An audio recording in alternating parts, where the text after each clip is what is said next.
Eto na nga mga chong, marami tayong basketball updates. Coach Tim Cone, umaasa na makakaharap ang full strength ng Turkey at Poland.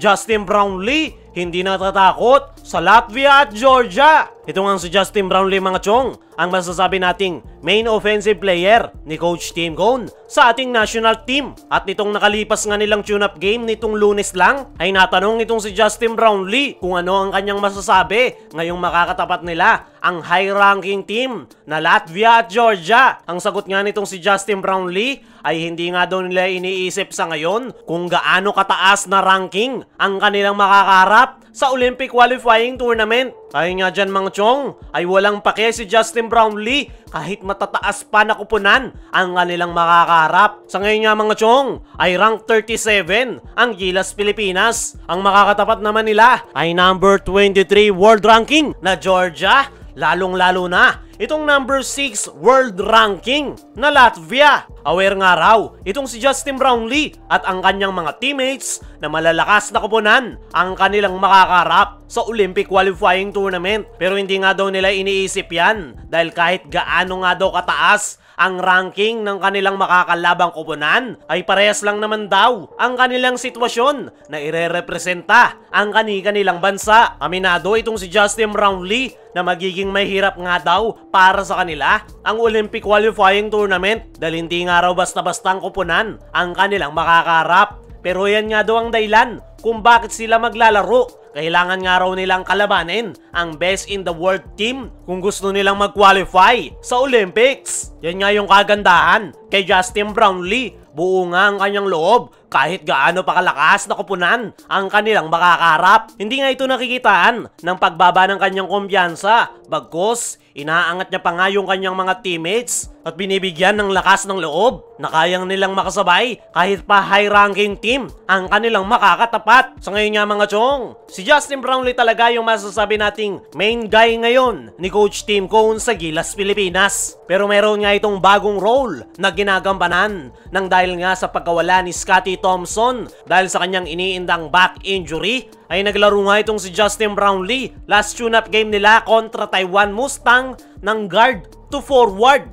Napakaganda nga ng ipinakitang performance nitong si Justin Brownlee at nagawa niya nga ng maayos ang kanyang panibagong role dahil sa 23 assists ng Gilas Pilipinas kontra Taiwan Mustangs ay 15 dyan ay nanggaling kay Justin Brownlee. Kaya naman, magandang balita yan para sa ating national team dahil kahit nawala si Scottie Thompson ay nandyan naman itong si Justin Brownlee para tumulong na punan ang butas na iniwanan ni Scottie. Sa ngayon nga mga chong ay nakukulangan pa rin itong si Justin Brownlee sa kanyang naging performance kontra Taiwan Mustangs. Marami pa nga daw siyang kinakailangan ayusin sa kanyang laro. Mabuti na nga lang daw ay meron pa silang sapat na panahon para makapag-prepare bago magsimula ang Olympic qualifying tournament. Hindi nga lang daw ang kanyang performance ang kinakailangan ayusin. Hindi pa nga raw pulido ang kanilang naging performance. Pero tiwala nga itong si Justin Brownlee kay Coach Tim Cone at sa triangle offense. Sinabi nga raw sa kanila ni Coach Tim Cone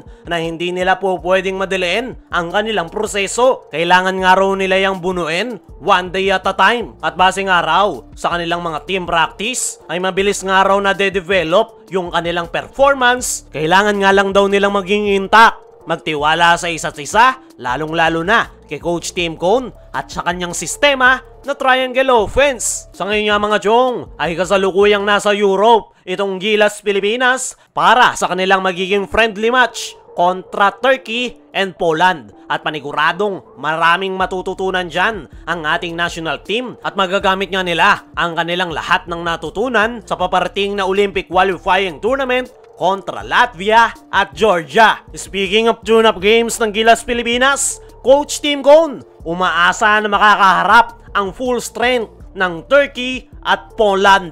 Sa ngayon nga mga chong ay kasalukuyan ng nasa Istanbul, Turkey ang Gilas Pilipinas at ang focus nga nila ngayon ay ang kanilang magiging tune-up game kontra Turkey. Susunod ang Poland. Ayun nga mismo kay Coach Tim Cone ay talagang nga raw masusubukan ang ating national team sa kanilang upcoming 2 tune-up games Number 15 nga raw ang Poland sa world ranking. Kaya mararamdaman daw ng Gilas ang tunay na laro sa paparating na Olympic qualifying tournament. Number 24 naman daw ang Turkey, pero mas malakas daw ang Turkey kapag naglaro yung kanilang mga NBA players. Wini-welcome nga ni Coach Tim Cone ang pagiging competitiveness ng kanilang magiging tune-up game kontra Turkey at Poland. Dagdag pa ni Coach Tim Cone, kailangan nga raw nilang mahirapan. Kapag hindi nga raw sila nahirapan, ay hindi raw yan makakatulong sa kanila. Pero ina-expect ni Coach Tim na mahihirapan ang Gilas Pilipinas at masaya nga sila